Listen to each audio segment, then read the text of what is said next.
Anthony Joshua possibly teaming up with Ronnie Shields. My thoughts continue. What up, Fight World? It's your boy Ego, and I'm back with some more boxing. Make sure you guys smash the like button. Y'all know what it is. I'm your host, Boxing Ego. Let's get it. Let's get this ish. Now, I just did a video about it. Anthony Joshua appears to be doing a workout, at least, with Ronnie Shields. What does this mean? Is Anthony Joshua working with Ronnie Shields, famed trainer who's worked with Evander Holyfield, classical heavyweight, Mike Tyson, and others? Currently, he works with Charlo. He used to work with Jermell and Jamal Charlo, but Jermell ended up going with Derek James at some point, and the rest is history.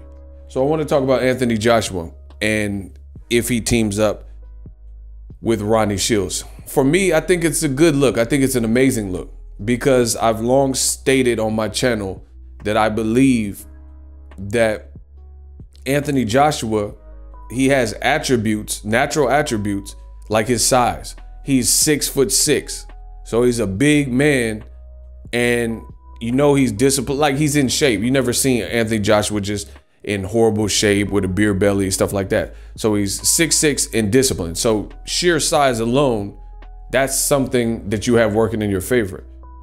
I also think Anthony Joshua, like when people compare Wilder and Joshua, when they compared the two, everybody said that Joshua was more technical. He's more the technical guy. Wilder has the ferocious power and he's more awkward, but everyone said that Joshua has better fundamentals. So what better way to enhance your fundamentals even further than to get in a camp or a gym with a super fundamentally, historically great trainer like Ronnie Shields?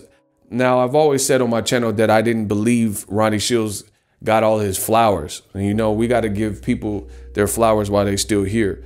If you look at Ronnie Shields and his work with Guillermo Rigondeaux, his work with Holyfield, Mike Tyson, Jermell at a point, Jamal Charlo, who else? F.A. Jagba, Spilka, I think he worked with, and the various people. He's a great trainer. Eslani Lara. Eslani Lara is one of the most technically proficient. Actually, I don't even know why Eslani Lara and Ronnie Shields stopped, because I think they won mostly all their fights together. You know what I mean? Except for, I don't even know if he was with him for the Jarrett Hurd fight. I got to actually research that.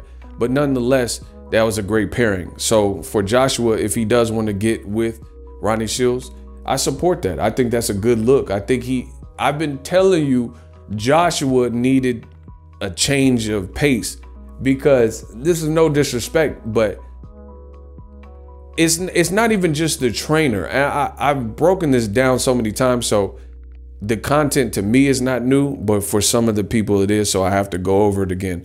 But the thing is this, it's not even just Rob McCracken as a trainer. It's like, not to slag Rob McCracken, but Lennox Lewis told you, you can't go to college with your kindergarten teacher, right? And I just feel like for a while, they went as far as they could go. He's taken them as far as he could, but Joshua's always been like, oh, I started my amateurs in Finchley, and now I must continue, you know what I mean? And boxing in your business, it's, you got to take that, you only have one career. Fighters, like fighting in general is for the most part a young man's game.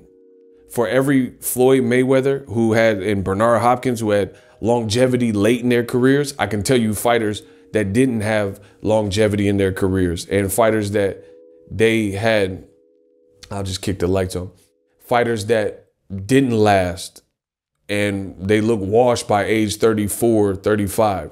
So it's really, boxing is that type of sport. And you got to absorb and do all you can in your window. Some people's window is a little bit bigger based on your technique and your style, how much punishment, how much damage you take. But most people's window is a lot shorter. So I think Joshua should have made this change beforehand, but he didn't. And it is what it is. So better late than never, but never late is better. So at the end of the day, I'm curious to see. Now, as of me recording this video, Joshua hasn't come out and said what his situation is, but I commend him if he does make the switch, because that has to be a big thing. Clearly there's loyalties and you've worked with certain people, so it may be disappointing to some, but again, this is your career. You got to take it seriously in your career. At the end of the day, what do you want to be remembered for? You stayed loyal to someone, but then you end up losing fights because you didn't learn. And it's not just the training, as I was saying a couple of minutes ago, is in the UK, there's only but so much sparring that you'll probably get unless you're flying partners from around the world. So I believe Texas is already a place. They have everything you need. Texas is huge. Texas is big.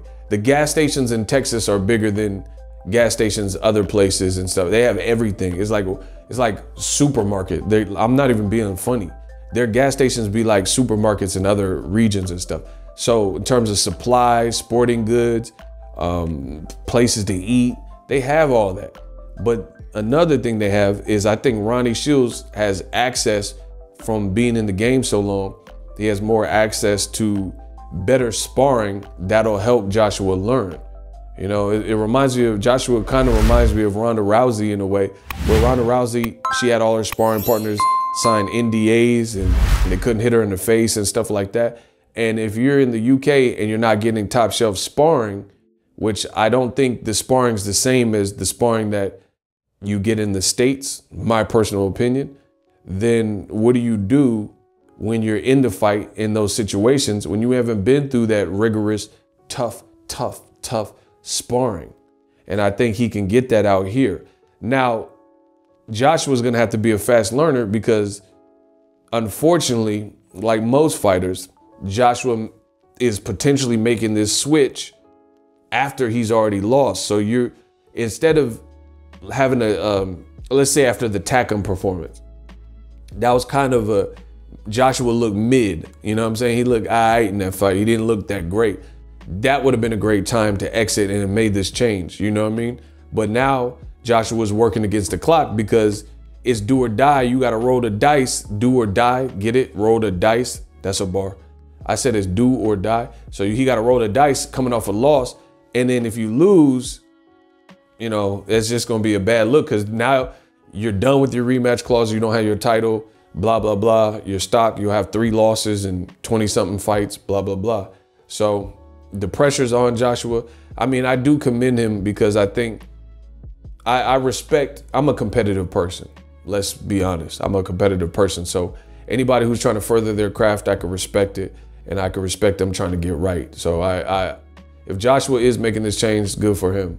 You know, a little bit long overdue, but better late than never. You gotta try something, you know, and I can respect that if he coming off the loss and he's just feeling like, hey man, maybe people were right. Let me see what's good and get with a different trainer. So I'll wait for Joshua. I don't want to get too involved because he hasn't really said if this is, it could be a workout. This happens all the time. Sometimes someone's in town, they say, hey, let me use your gym and let me work out with you and work out. I want to learn things. Like, for example, Caleb Plant. Caleb Plant was in the Bay Area, came down, went to Virgil Hunter's gym, spoke with Andre Ward, and Virgil Hunter got a little shakeout workout, boom, boom, boom, tips, jab, you know what I mean? They worked on whatever they worked on, but that's not his trainer. So I don't want to get too vested in this. I'm just thinking about the prospect. This will be a good look because you got to switch something. It didn't work for the Usyk fight, last fight. And who better than a guy who's fundamentally sound like Ronnie Shields, who can teach you the fundamentals, or Joshua has good fundamentals in general. He got to worry about some other things, but he can sharpen your fundamentals for sure. I'll keep you posted once Joshua makes his decision official, if he's taking his talent to South Beach / the Houston, Texas or whatever, and then we'll keep it rocking. Subscribe if you like the content. I'm gonna do more videos like this where we explore deeper the different topics in boxing. If you enjoy it, subscribe. And I'm out.